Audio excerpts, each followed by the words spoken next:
થોડો અવાજ લાવો. જય જય જય કિસાન જય કિસાન. મિત્રો મારો પરિચય આપી દઉં. હું પરણના ગ્રુપ ના પંચાયતનો સરપંચ છું. છોકરું લાગતો છું પણ યુવા છું. તાકાત તો એટલી ધરાવું છું જેટલા તમે આટલી મોટી સંખ્યામાં આજે એક દિવસ પહેલા જાહેરાત કરવામાં આવી હતી અને આટલી વિશાળ સંખ્યામાં તમે આવ્યા છો એ બદલ ખૂબ ખૂબ આભાર.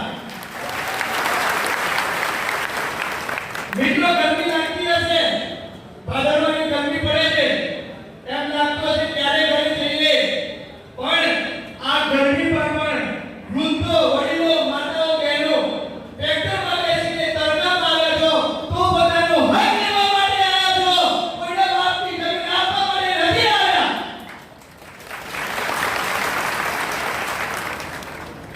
હું આ હુડા સંકલન સમિતિમાં જોડાયો છું અને 11 ગામના સરપંચો પણ આ હુડા સંકલન સમિતિનો પૂરો સાથ આપી રહ્યા છે.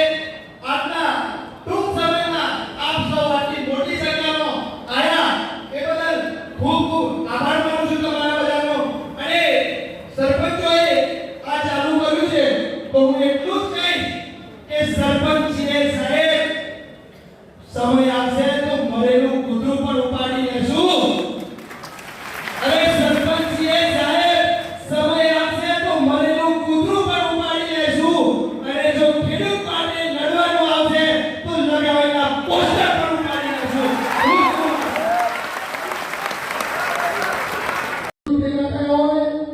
આ પોતાની છત ઊંચી કરવી જોઈએ. એ હાથ ઊંચા કરી દેખો કરીશું. ભારત માતા કી જય. ભારત માતા કી જય.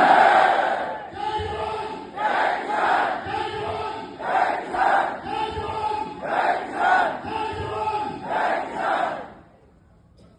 નમસ્કાર ખેડૂત મિત્રો.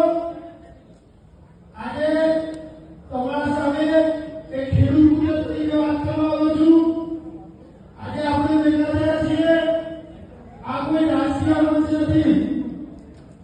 આ આપણે આપણા હક માટેની લડાઈ માટે ભેગા થયા છીએ. ખેડૂતની વ્યથા વ્યક્ત કરવા માટે